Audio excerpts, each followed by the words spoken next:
نبیوں کا انکار اللہ کا انکار ہے۔ نبی کا انکار کرنے والا اللہ کا انکار کرتا ہے، کیونکہ وہ کس کے نبی ہیں؟ اللہ کے۔ کس کے رسول ہیں؟ اللہ کے۔ ان کا انکار اللہ کا انکار ہے، اور نبی کا انکار کرنے والا مومن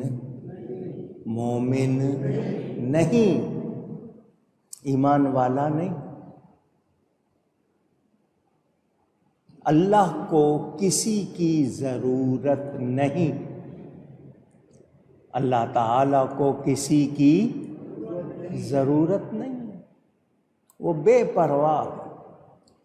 کوئی اس کو سجدہ کرے یا نہ کرے اس کو کوئی فرق نہیں پڑتا۔ سجدہ کرنے والا عزت پاتا ہے، انعام پاتا ہے، جو نہیں کرتا محروم رہتا ہے۔ اللہ تعالی نفع نقصان سے پاک۔ عبادت کا حکم ہمیں دیا ہے ہماری بھلائی کے لیے، ہمیں نوازا جاتا ہے، اللہ کو کوئی ضرورت نہیں۔ یہ نظام جو رب نے بنایا، یہ دین جو رب نے عطا کیا ہے، یہ ہماری بھلائی کے لیے۔ ارے آپ مشین لے کے آتے ہو، اس کے ساتھ ہدایت نامہ ملتا ہے، مینول، کیسے استعمال کرنا ہے۔ چھوٹی سی مشین کے ساتھ آپ کے ساتھ ہدایت نامہ ہوتا ہے، آپ پڑھتے ہو دیکھ کے، اسی کے مطابق چھوٹا سا بھی کوئی چیز ہو آپ اسی طرح کرتے ہو۔ اس کے خلاف کرو تو وہ کام نہیں کرتی۔ آپ کو دکھ ہوتا ہے میرے پیسے ضائع ہو گئے، میں نے اس کو صحیح استعمال نہیں کیا، میرے پیسے ضائع ہو گئے، چیز خراب ہو گئی۔ اے انسان، تجھے رب نے بنایا ہے تو ہدایت نامہ قرآن دیا ہے تجھے، اس کا عملی نمونہ نبی پاک صلی اللہ علیہ وسلم، جنہوں نے قرآن پر پورا عمل کر کے دکھایا ہے۔ اب بھی نہ تو سمجھے تو تو سمجھدار نہیں ہے، پھر تو غلط استعمال کر رہا ہے اپنا، نتیجے میں کیا ہوگا؟ خرابی۔ یہ جو ہمارے اندر خرابیاں آتی ہیں، یہ غلط استعمال ہمارے اپنے اعمال ہیں، ہماری شامت اعمال۔ اکثر لوگوں کو سنا بولتے ہیں بد نصیبی، بد قسمتی۔ مسلمان کو ایسا نہیں کہنا چاہیے، مسلمان کو ایسا اس کو کہنا چاہیے شامت اعمال، میری محرومی۔ بد نصیب کہاں سے؟ تجھے ایمان ملا ہے، تجھ جیسا نصیب والا کون ہے؟ ایمان والا بد نصیب نہیں ہوتا۔ یہ شامت اعمال ہے، جو ہم غلط کرتے ہیں، جو ہم سے خطائیں ہوتی ہیں، ان کا نتیجہ ہوتا ہے خرابیاں۔ تو باغی اگر رب کی کائنات میں کھا پی رہا ہے، چل پھر رہا ہے، جو اس کا جی چاہ رہا ہے کر رہا ہے، تو وہ رب کا منکر ہے، ظلم کر رہا ہے اپنے اوپر بھی اور زمین پر بھی۔ مومن ایمان والا ہے، اس کا کھانا پینا اللہ کو مانتے ہوئے ہے تو وہ عبادت شمار ہوتی ہے۔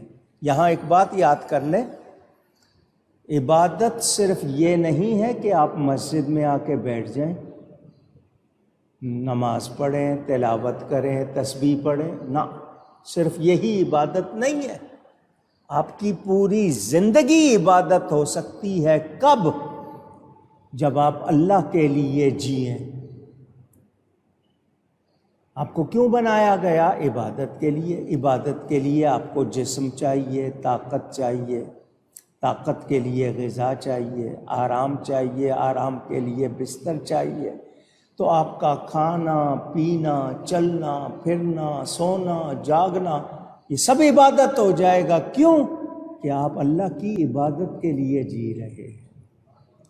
کہتے ہیں نا جیسی نیت ہوگی ویسی جزا ہوگی، تو ہماری نیت تو ہے گھومنے پھرنے کی، مزے کرنے کی۔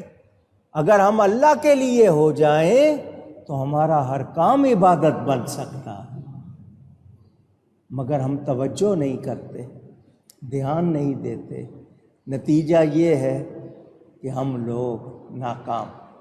اب جو دوسری بات کرنے لگا ہوں، توجہ دیجیے گا، صحابہ بھی مسلمان تھے، صحابہ کی پیروی کرنے والے، ان کو فالو کرنے والے تابعین، فالوورز بھی مسلمان تھے، اولیاء بھی اونچی کہیے مسلمان۔ انہوں نے اللہ کی رضا کے لیے زندگی گزاری، وہ کامیاب تھے یا آج ہم کامیاب ہیں؟ پوچھ رہا ہوں، آپ کہہ رہے ہیں وہ کامیاب تھے، تو پھر ہم ناکامی والی چیز کیوں پسند کر رہے ہیں؟ مان رہے ہیں کہ وہ کامیاب تھے، جان رہے ہیں، پانچوں وقت آواز آ رہی ہے حی علی الفلاح، آؤ کامیابی کی طرف، بھلائی کی طرف، اور ہم کدھر جا رہے ہیں؟ غلط راستے پہ۔ تو کیا ہم لوگ کامیاب ہوں گے؟ نہیں۔ تو یہ مجھے اور آپ کو فیصلہ کرنا ہے۔ دونوں راستے ہمارے سامنے ہیں، خیر کا بھی شر کا بھی، گڈ اور بیڈ دونوں، چوائس، انتخاب، پسند ہماری، فیصلے کا اختیار ہمیں۔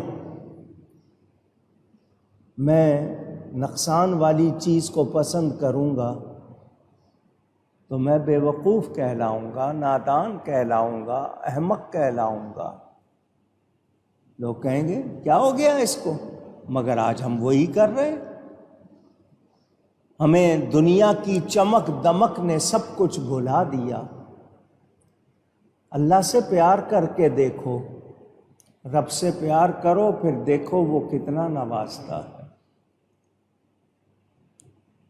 وہ سراسر محبت ہے اللہ تعالی، اور ایمان والے کو اللہ سے سب سے زیادہ محبت ہونی چاہیے، مگر نہیں، دنیا سے رغبت زیادہ۔ اگر ہمیں حقیقت حال معلوم ہو جائے، ہم کبھی نہ ہنسیں، ہماری توجہ ہی نہیں ہے، ہم دیکھتے ہی نہیں ہیں، اس لیے بس مگن ہیں دنیا میں، ورنہ اللہ والوں کے آنسو خشک نہیں ہوتے تھے، وہ اتنا اللہ کے لیے روتے تھے، ساری ساری رات جاگنا، سارا سارا دن عبادت کرنا، بہت کم کھانا، کم ملنا، کم بولنا، مگر ہمارا معاملہ الٹا ہے۔ اس کی مہربانی رب کی، اس کے باوجود وہ ہمیں نوازتا ہے۔ ہم 99 مرتبہ غلطیاں کر کے اس کی بارگاہ میں جھک جائیں، ندامت کا ایک آنسو نکل آئے، توبہ کر لیں، وہ معاف کر دیتا ہے۔ کوئی ہوگا اتنا مہربان، اتنا کریم؟ مگر پتہ نہیں ہمیں کیا ہو گیا۔ تو کافر تو مانتا نہیں ہے، ہم تو مانتے ہیں، تو ہمیں شکر کرنا چاہیے، ہمیں ظلم کرنے سے بچنا چاہیے۔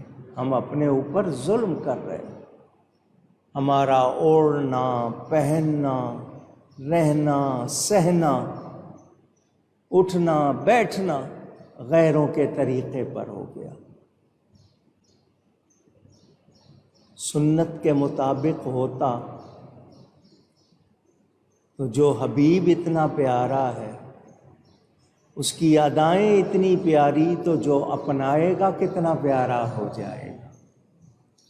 میں نے آپ کو یہ بات سینکڑوں مرتبہ سنائی ہوگی۔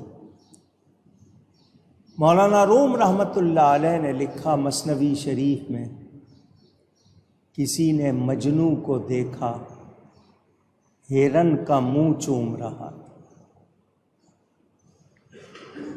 دیکھنے والے نے کہا، مجنوں کیا ہو گیا تجھے؟ یہ ہرن کا منہ کیوں چوم رہا ہے؟ تجھے اس پر پیار کیوں آ گیا؟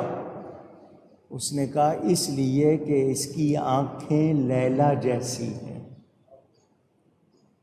مولانا فرماتے ہیں مجنوں کو ہرن سے پیار نہیں تھا، پیار تھا لیلا سے۔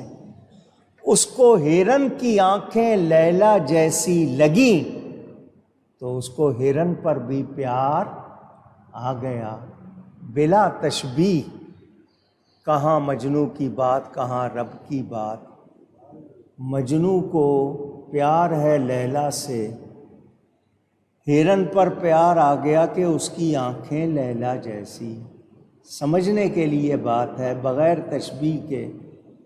تو جب مجنوں کو اس ہرن پہ پیار آ سکتا ہے جس کی آنکھیں لیلا جیسی، تو اللہ کو اس بندے پہ پیار کیوں نہیں آئے گا جس کی ادائیں مصطفیٰ جیسی؟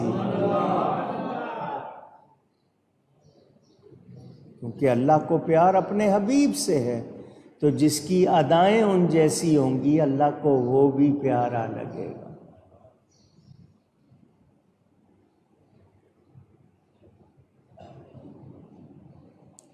اندازہ کریں، بال کیسے رکھیں، لباس کیسے پہنیں، کیسا لباس پہنیں، کیسے اٹھیں، کیسے بیٹھیں، کیسے چلیں، کیسے ملیں، گھر میں کیسے رہیں، لوگوں کے ساتھ کیسے رہیں، تجارت کیسے کریں، ٹیچر ہیں تو پڑھائیں کیسے، شاگرد ہیں تو پڑھیں کیسے۔ کون سی بات ہے جو نہیں معلوم مگر وہ اپناتے نہیں ہیں؟ غیروں کے طریقے، غیروں کے طریقے، عجیب بات ہے۔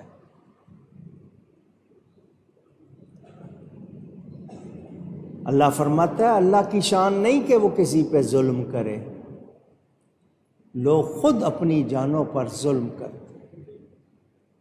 تو جب اتنی بات معلوم ہو گئی تو بچنا چاہیے ظلم سے یا نہیں؟ اونچی، مگر پتہ ہی نہیں ہے کہ ظلم کیا ہے، کر رہے ہیں۔ آپ کے نزدیک کوئی کسی کو گالی دے دے، کسی کے پیسے مار لے، کسی کو تکلیف پہنچائے، صرف یہ ظلم ہے؟ ظلم کی فہرست بہت ہے۔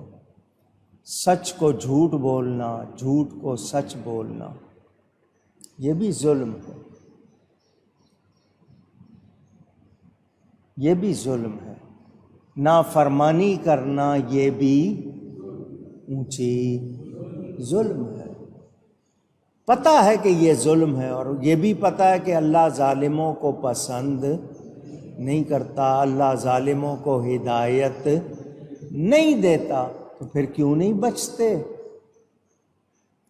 اولاد کو دیکھیں، ماں باپ کو دیکھیں، بہن بھائیوں کو، رشتہ داروں کو، سسرال کو، یہ سارے رشتے بیان ہوئے۔ کس کا کیا حق ہے، پڑوسی کا کیا حق ہے؟ آپ کے ملازم کا کیا حق ہے؟ سیکھتے ہی نہیں ہیں۔ پوچھا گیا نبی پاک صلی اللہ علیہ وآلہ وسلم سے، غلام غلطی کرتا ہے کتنی بار معاف کرے؟ حضور صلی اللہ علیہ وآلہ وسلم سے پوچھا گیا، فرمایا 70 مرتبہ معاف کرو۔ کتنی مرتبہ؟ غلطی کی نوعیت یہ نہیں ہے کہ وہ آپ پر گولی چلا دے تو بھی آپ معاف کر دیں۔ غلطی کی نوعیت، کچھ غلطی ہو گئی، برتن ٹوٹ گیا، کچھ ہو گیا، ہمارا کیا حال ہوتا ہے، کیسے چیختے ہیں؟ خود ہم سے بھی تو ہو جاتا ہے، بچے سے ہو گیا کچھ نہیں، ملازم سے ہو گیا، اس پہ برس پڑتے ہیں۔ اس 70 کا مطلب کثرت۔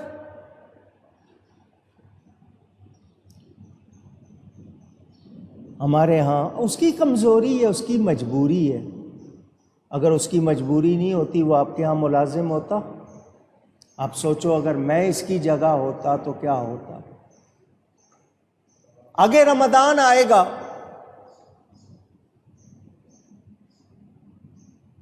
اس نے روزہ رکھا ہوا ہے، جس کو آپ مزدور کہیں، ملازم کہیں، نوکر کہیں، جس طرح روزہ آپ کو لگتا ہے اس کو بھی تو لگتا ہوگا۔ کھانے پینے سے رکے ہوئے ہیں آپ، اپنے لیے آسانی چاہتے ہیں تو اس کے لیے بھی آسانی کریں۔ جو دوسروں کے لیے آسانی کرتا ہے اللہ اس کے لیے آسانیاں کر دیتا ہے۔ جو اللہ کے بندوں پر مہربان ہوتا ہے اللہ اس پر مہربان ہوتا ہے۔ تو ہمیں ظلم سے بچنا چاہیے۔